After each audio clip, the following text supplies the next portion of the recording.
Halo guys, kali ini aku mau mereview sebuah CPU cooler tower dari brand Gamdias lagi. Namanya Boreas M251D. Dan kelebihannya adalah adanya LED indikator display di bagian top covernya.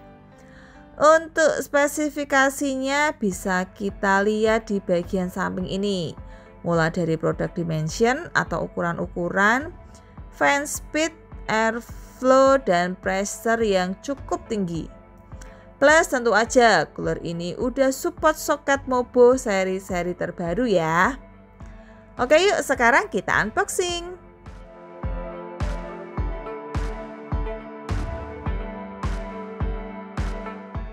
Di sini kita dapetin manual book yang cukup tebal dan lengkap nih.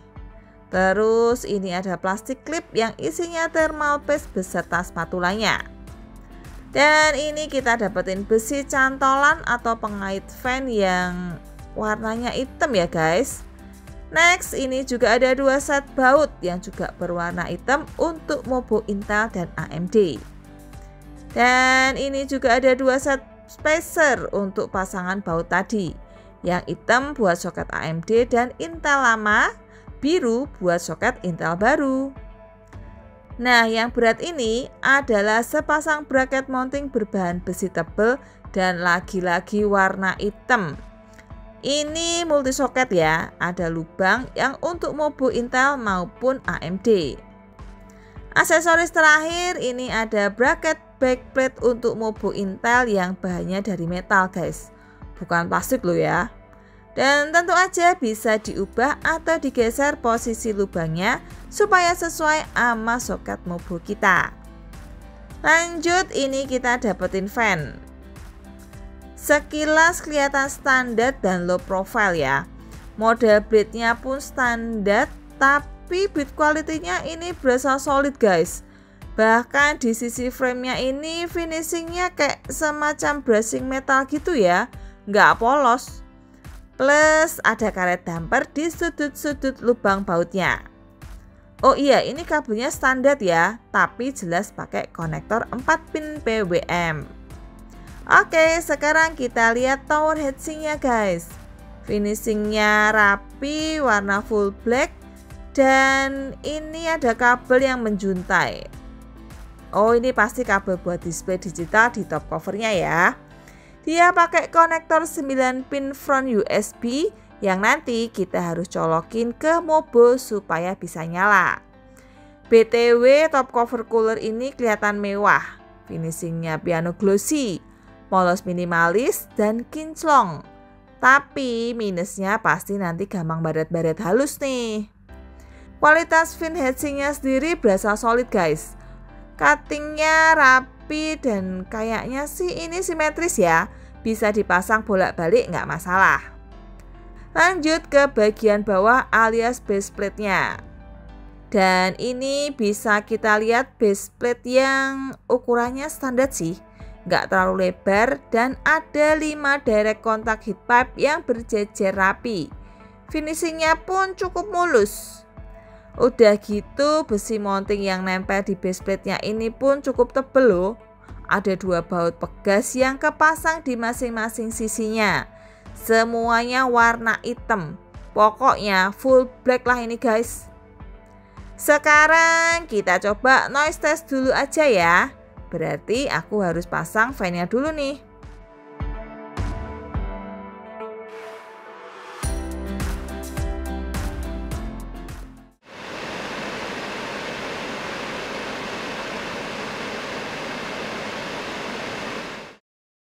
Untuk praktek pemasangan aku pakai Mobo Intel soket LGA 1150.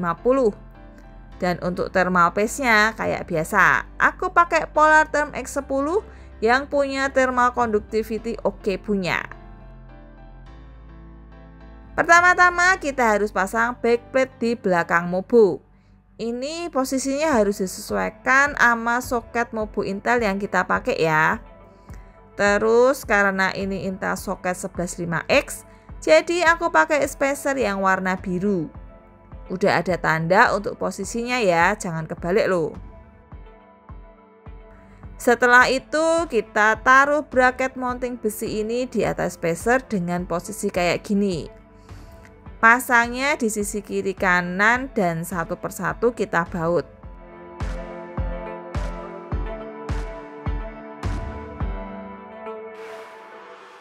Selesai dibaut, kita langsung aja pasang heatsink coolernya guys.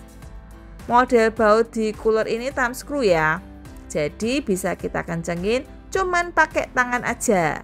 Tapi kalau susah atau kurang yakin ya tinggal kita kencengin pakai obeng.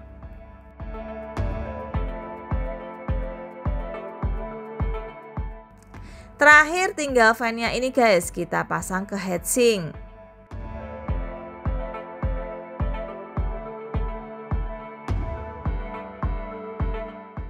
Aku coba pasang RAM dengan heatsink standar dan tada, masih ada clearance yang lumayan ya dengan fan. Ini kalau heatsink RAM-nya yang tinggi mungkin bakalan mepet atau mentok nih. Maklum karena moboku ini memang mobo MATX yang tipe kecil, jadi jarak antar slot RAM dengan CPU minimal banget. Oh iya, untuk display yang ada di top cover ini konektornya front USB 2 dan biasanya ada di bagian bawah mobo ya. Kalian harus colokin dulu. Kabelnya cukup panjang dan bisa lewat belakang mobo atau area kabel manajemen casing. Kos kalau dicolokin dari depan, nanti kabelnya jadi kelihatan kayak gini guys. Kita masuk ke sesi pengujian. Dan di sini aku pindah ke mobo Intel LGA 1700 dengan prosi Intel Core i5 12400F yang jalan standar. Ini juga bisa kalian lihat posisi default saat digital display di top covernya nyala ya. Jadi ini cuma digital display aja, bukan layar LCD atau LED screen. Untuk mengganti-ganti display digitalnya ini kita harus download dulu aplikasi dari website Gamdias, namanya Zeuscast. Aplikasi ini cukup simpel guys. Di halaman utama ini ada sistem information yang menyajikan temperatur dan load CPU. Terus di sebelahnya ada temperatur dan load GPU. Di sebelah kanannya lagi ada informasi persentase kapasitas storage yang terpakai. Dan terakhir ini ada info koneksi internet kita. Masuk ke menu Boreas Digital Display ini, kita bisa langsung lihat display yang sama dengan yang ada di top cover CPU cooler. Display modenya bisa kita ganti antara CPU temperatur atau fan speed display yang ini kedetek no RPM karena aku pakai splitter ya di header CPU fan. Padahal kalau di aplikasi fan control ini masih bisa kelihatan speednya. 100% speed terbaca di 2000-an RPM. Ada juga tab general setting untuk ganti unit temperatur dan bahasa. Plus juga ada tab untuk version update. Oke lah, kita langsung aja tes CPU cooler ini. Untuk bacaan temperatur, kayak biasanya, aku pakai HW Info dan Core Temp. Dan pertama kita jalanin WebRAM Benchmark Stability Test. Di tes multicore ini, Gamdias Boreas M251D bisa menahan suhu prosiku di 56 derajat Celcius menurut HW Info dan 57 derajat Celcius menurut Core Temp.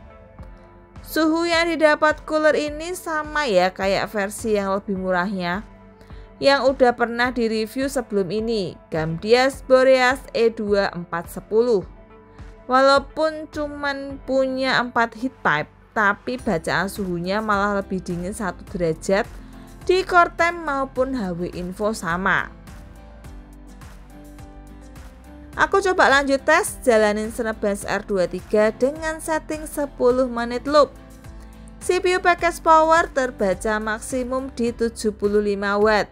Dan di sini Gamdias Boreas M251D mendapatkan suhu prosi maksimum di 60 derajat Celcius HW Info dan 61 derajat Celcius Core Temp. dengan CPU package power yang 1112. Versi murahnya yakni Boreas E2410 dapetin bacaan suhu Prosi maksimum di 60 derajat Celcius juga. Ini berarti bisa dibilang gak ada perbedaan performa ya. Boreas M251D cuman menang penampilan aja. Fungsi ya juga ada sih, karena kita bisa langsung lihat beberapa info di digital displaynya. Bisa temperatur CPU, GPU, maupun fan speed. Oke, jadi gitu aja review Geambdias Boreas M251D ini. Jangan lupa like dan subscribe ya. See you!